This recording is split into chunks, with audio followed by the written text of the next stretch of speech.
Bienvenido, ¿cómo anda? ¿Bien? ¿Cómo está, Horacio? ¿Cómo está, señora? Un gusto. Señorita, dígale Aquí, porque se va a perdón. poner loca el marido también, el novio también. Florencia, decirle Florencia y quedas bárbaro. Ahí está. Tan Buenas amable. tardes. Y por para, favor. que firme primero, ¿no es cierto? No, por favor, no ya lo entremos estamos ahí, apurando. no entremos Que ahí. firme y después sí. ¿Cómo andas, Rubencito? ¿Bien? Bien, bien, contento esta noche en el Museo Histórico de Entre Ríos, de la Secretaría de Cultura del Gobierno de Entre Ríos. Vamos a continuar, a retomar el ciclo Herramientas facilitadoras para el estudio y la reflexión de la historia. Ajá. ¿Sabes, Horacio, Fernanda, que la historia no es solo un hecho del pasado porque sí? La historia es viva y es necesario reflexionar siempre acerca de la historia para tratar de mejorar el presente, para visualizar un mejor futuro. Vos hablás de las famosas antinomias argentinas. Exactamente. Desde la constitución Y misma de la propia patria. La profesora Amelia Galetti, que va a Ujú. ser la disertante, la expositora principal, invitada especialmente por nuestro museo, en el marco de ese ciclo, que va a estar acompañada en un atractivo conversatorio del doctor Carlos Marín, vicedecano bueno. de la Facultad de Comunicación Social, Abrazo va a grande, referirse Carlitos. a este libro que acaba recién de salir de la editorial. ¿Y Antinomias por qué vos tenés uno y yo no? argentinas. No, recién me lo acaba de ceder la autora Y para sí, justamente yo tengo que venir hacer a tu la crítica programa. constructiva. Así que Rubén del libro. un contenido realmente brillante, Ujú. 200 años, hallar una síntesis de 200 años de historia argentina no es fácil. Realmente con suma maestría esta profesora que se ha desempeñado en distintas modalidades y niveles de la enseñanza, profesora de historia, investigadora, escritora, va a estar hoy a partir de las 20, como 20 dije horas. recientemente, exactamente. En el Museo Martiniano Leguizamón. Así es. ¿Y se viene dando este tipo de charlas? Hay un ciclo que está Sí, llevando sí, adelante, sí. entonces, Justamente ese ciclo que te... de análisis, de análisis reflexión. y reflexión acerca de la historia, así como tenemos el ciclo de barrios míticos de ciudades entrerrianas, o el ciclo de los 5 sentidos. Sabés Ajá. que en el museo hay piezas que pueden disfrutarse a través de los 5 sentidos, cosa que estuvo vedado a través de la pandemia. Tuvimos que ingeniarnos todos para trabajar con 2 sentidos, el audio y la vista. No es lo mismo a la hora de la Y transferencia bueno, de la educación, por ejemplo, no sabemos es lo que mismo. los 5 sentidos son importantes en un museo, Sí, porque señor. una pieza es rica, una pieza no solamente está ahí para observarla, sino para tratar de ver su textura y bueno, y de narrar acerca de esa pieza. Ahí hay piezas que narran por sí solas. En este caso, este prisma, que es este libro, escrito, recientemente editado por Amelia Galetti, esta noche va a ser el eje de la cuestión. Cuando hablamos de antinomias, nosotros desde 1810 estamos atravesados por antinomias. No somos la única región del mundo, claro está, pero recordemos a republicanos y Demócratas.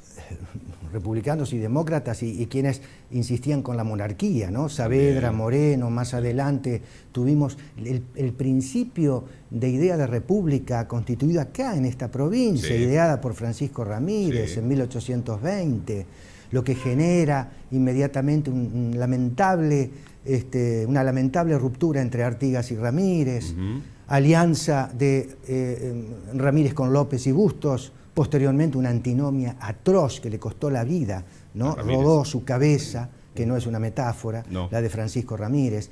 Más adelante, la Asamblea de los Pueblos Libres en 1815, inmediatamente en 1816, la necesaria declaración de la independencia, y así seguimos transitando y podemos seguir con Civilización y Barbarie, podemos seguir con Urquiza y Rosas, que fue antes, podemos continuar salteándonos un buen trecho de la historia, Azules y colorados, Merced, demócratas, eso fue mucho más antidemócratas, adelante, sí. previo a eso está la ley Sáenz Peña, lo que Tenés lo que vos generó quieras. una antinomia porque el voto se hizo democrático, la elección de Hipólito Yrigoyen. Ahora cabe la pregunta que por ahí podría debatirse, si sería o existiría el ser argentino sin antinomias. ¿Existiría el ser argentino antinómico? La antinomia existe en la mismísima creación. Es como la contradicción, ¿no? Cuando uno dice, che, qué contradictorio. Vos tomás cualquier personaje de la historia antigua, medieval, contemporánea y de la historia de la realidad y vas a encontrarte con personas que estuvieron militando en una expresión política y de pronto en otra, que vos decís, pero no cuadra esto. Es que yo no cambié, cambiaron ellos, viste la justificación. Probablemente, y es así, la antinomia ya viene ya de un planteo aristotélico, es la contradicción, es poner algo de manifiesto y que sabemos de antemano que va a crear un conflicto, ¿no? Pensemos, si yo lo llevo al teatro.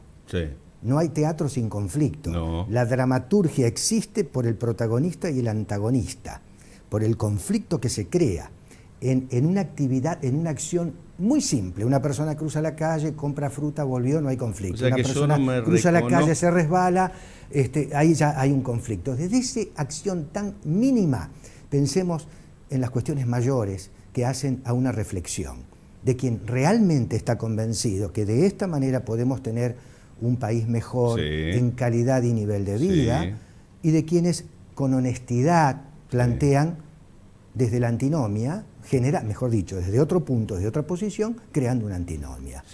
Cuando hay honestidad en el planteo, pero el cerebro, lo que hay dentro de nuestra cabeza, de la cabeza de cada ser humano, es tan grande como el universo mismo. Sí, pero por eso te los pregunto, misterios que existen. Me planteo si existimos por el principio, el argentino, de la negación y no de la concordancia. Siempre me planteé eso, por todos los diferentes pasajes de histórico que mencionaste, aunque se salté de acá a 30 años, no importa, digo, siempre es como que me constituyo como ser en un momento de la historia en contra de. No es a propuesta de, sino que es en contra de. Difícilmente encuentro algunos atisbos históricos, una acción, si se quiere, política, que no tenga sus detractores. Bueno, sin tener conocimiento de qué, sin tener conocimiento de qué hacer. Yo me opongo a vos, pero y si yo llego porque te gano el lugar, hecho del ser. Sí, por el mero hecho del ser, pero si yo llego a ese lugar y la verdad que no sé qué voy a hacer en tu lugar, pero tenía que sacarte. Eso tiene patas cortas. Hay instancias, y lo vemos, en periodistas, en historiadores, en ciudadanos, que simplemente se oponen porque me por dijeron oponerse que, nomás. O me dijeron que. Sí, recordemos, nuestra historia oficial, quien primero, un gran narrador como lo hizo, fue Bartolomé Mitre, seguido por Vicente Fidel López. Muchos de nosotros estudiamos esa historia y creamos la única y absoluta. Cuando vino el revisionismo empezamos a ver otra cosa. Es como cuando en una familia se dice, no, el tío es un santo, el tío es benemérito, el tío... Y después empezás a averiguar cosas del tío que no se podían decir, que no se podían hablar, ¿no? Que mucho tiene que ver con cómo ha evolucionado la sociedad respecto a determinados tipos de transparencias. Eso pasó con la historia argentina. El revisionismo puso de manifiesto que como Mitre, claro, que caramba, sí, pero ¿dónde estaba el interior? ¿Dónde estaba Urquiza, la Constitución? ¿Dónde estaban las provincias a las que él le llamaba los ranchos? Digo, no por eso opacando determinados aspectos de su obra de gobierno, pero el sinceramiento de determinadas expresiones genera justamente muchas veces un perfil antinomias. Más acabado de la personalidad del personaje histórico. Claro, el me opongo porque sí, muchas veces es decir, bueno, hago ruido y me opongo, yo no entiendo, porque muchas veces empezás a hurguear ahí y te das cuenta que la cáscara está vacía. Eso tiene patas cortas, decís. Y hay personas que son conscientes, hemos tenido ilustres pensadores que justificaron muertes masivas, asesinatos, crímenes de lesa humanidad, desde un punto de vista donde ellos decían, bueno, era la alternativa, y lo planteaban con sinceridad, terrible, terrible, pero a la vez tenían una preparación. A ver, te voy a citar un caso, el doctor Mariano Grondona, un hombre formado, que él decía, bueno, el fusilamiento del 16 de junio del 55 era la alternativa, y él te lo planteaba desde un punto de vista peligroso también para quien no estaba preparado para escuchar cómo, que hay una bomba y mataba a una mujer embarazada, mataron a 400 ciudadanos, ¿no es cierto? Efecto colateral. Para detenerme en un punto de la historia, no quiero decir que este haya sido el único, pero fue un atentado bárbaro, similar al Guernica que tuvimos en el norte de España. Él lo justificaba con desde aspectos científicos. Ahora, y sinceraba, como él dice, yo tengo pelos, y yo me sincero de esta manera, soy conservador, nací de esta manera y defiendo esta forma de vida. Estamos. Ahora, el que me dijeron que alguien me contó que fulano hizo tal cosa y vos te das cuenta que no hay fundamento científico, porque la historia es un hecho científico. Si yo no tengo documentado lo que alguien afirma, me dijeron que me dijo. Y lamentablemente, como vos decís, muchas veces se crean esas antinomias para vender. Totalmente. Hay intereses. Un pensamiento mucho más liviano, en definitiva. Sí, claro, claro. Un pensamiento liviano que queda ahí, que evapora con el tiempo, Sí. Evapora con el tiempo. Pero mientras tanto genera resistencia y tal vez odios que se podrían eliminar a través de diálogos y de formas de vida. Es como aquel que solamente goza cuando al otro le va mal. Tal cual. No porque te va bien. Ahí a está. vos. Eso por eso te digo, si hay Desde veces todos los que no puntos de entramos vista. en una psicosis o una paranoia, o llamalo como quieras, en la cual me constituyo como ser solamente porque vos existís, en contra de que vos existís. Y llega un momento que vos decís, ¿qué pasa, Y viejo? lo vemos en ejemplos cotidianos a veces, sí, convivimos. Bueno, no quiero decir freudiano. que yo esté exento de todo, Sí. no, por favor. Sí. Los seres humanos tenemos valores y disvalores y Sí. tratamos de apuntalar valores, de transmitirlos, de predicarlos, de hacerlos. No siempre es así, porque si no, no existirían las leyes, hay postulados religiosos, hay una serie de cuestiones que están vinculados con los límites. Que yo no te lo quería decir, pero yo existo porque te odio, Rubén. Claro, ¿Me entendés? bueno. Cuando vos dejes de existir, yo Bueno. no sé quién voy a ser. Que Fernanda, por favor. No, Florencia. Fernanda es la que se fue. El que se fue. Fernando. Fernando, no le cambies el No importa, nombre. viste Florencia, que no soy el único que me equivoco con las Bueno. F.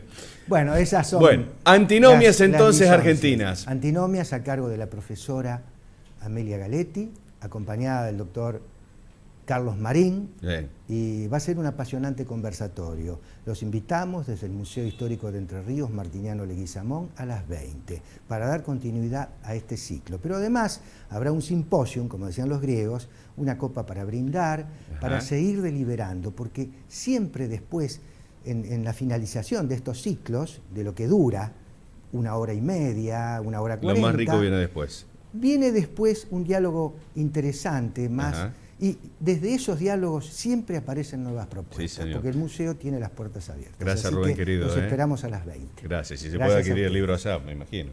Lo van a poder comprar, adquirir Sí, el libro. totalmente. De ella. Gracias, Florencia, gracias, Roberto. licenciado Moglia. Roberto. Gracias, Muchas gracias, Rubén. Andrés.